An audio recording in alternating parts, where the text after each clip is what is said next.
Alors, je suis Pascale. J'habite juste à côté d'ici, de l'autre côté de la Rance, à Plouer. Je suis issue du milieu médical, plus particulièrement de l'imagerie médicale hospitalière.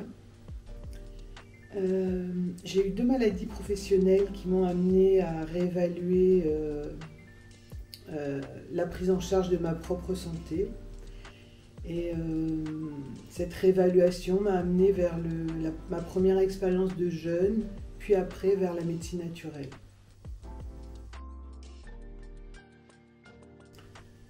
Je suis naturopathe, enfin j'ai la double casquette en fait, je suis naturopathe et c'est moi aussi qui fais les éveils matinaux corporels qui sont plutôt inspirés du yoga puisque c'est une pratique que j'ai depuis plus de 20 ans et qui inspire beaucoup ma vie. J'aime le fait de prendre soin des gens dans leur globalité. C'est ce qui m'a fait beaucoup souffrir dans ma carrière professionnelle au sein de l'univers hospitalier. C'est que j'avais vraiment l'impression qu'on prenait les gens par petits morceaux sans prendre en compte la globalité du corps. Et j'aime cette approche de la naturopathie qui fait qu'on ne dissocie pas l'esprit, les émotions du corps et qu'en fait tout fonctionne ensemble. Et pour que tout fonctionne bien, il faut justement qu'il y ait une vraie harmonie entre ces émotions et le corps. Alors en fait, c'était au cours de l'été 2021, j'avais envie de faire un jeûne et je suis allée sur le net et c'est une pratique que j'ai maintenant depuis 8-9 ans et je suis tombée par hasard sur le site de Jeûne et Abondance, un peu surprise d'avoir un centre aussi près de chez moi et donc je me suis inscrite et j'ai vraiment, je suis tombée sous le charme de cet endroit. Ça a été une super expérience, je suis tombée sur une équipe formidable, il y avait une bonne dynamique, enfin voilà. Et en fait ça m'a inspirée, je me suis dit, moi j'aimerais vraiment travailler dans ce contexte-là d'accompagnement de jeunes. Le jeûne a été vraiment une grande expérience et un grand bouleversement dans ma vie. Je l'ai découvert un peu par hasard avec une amie qui m'y a entraînée un peu contre ma propre envie. Et ça a été la découverte de toutes ces possibilités du corps qu'on ne soupçonne pas et aussi comment dire, j'ai vraiment pris conscience qu'il y avait des postulats avec lesquels on fonctionnait depuis qu'on était tout enfant et qui n'étaient pas forcément véridiques.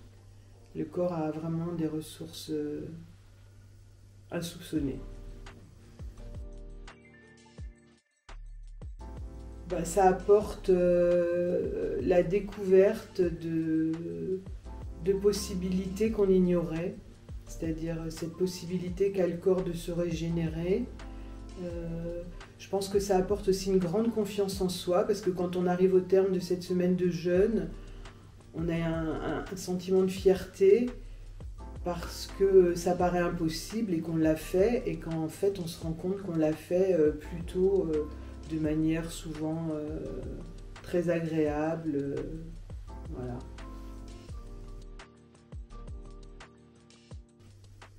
Non, j'ai pas vraiment d'anecdote particulière, j'ai le souvenir de rencontres assez fortes avec certaines personnes. Des moments de communication intense, notamment pendant les massages, où les personnes peuvent laisser libre cours à leurs émotions et on arrive vraiment à avoir une vraie connexion. Ressourcement. Comme je l'ai dit tout à l'heure, on a un grand sentiment de fierté et je pense que ça potentialise la confiance en soi qu'on peut avoir parce qu'en fait, on part sur un chemin qui est complètement inconnu et quand on arrive au bout, ouais, c'est ça, on a vraiment pris confiance en soi.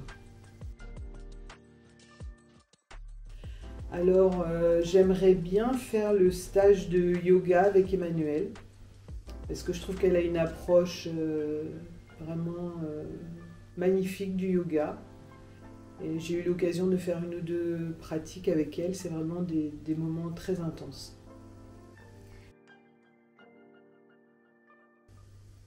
Le mot de la fin, ça serait que après beaucoup d'années en errance professionnelle, je vais dire, 20 ans dans ce milieu hospitalier qui a été lieu de beaucoup de souffrance, j'ai le sentiment d'appartenir à une communauté, moi qui suis plutôt quelqu'un de solitaire, et une communauté avec des valeurs partagées, et je trouve que c'est vraiment c'est magnifique.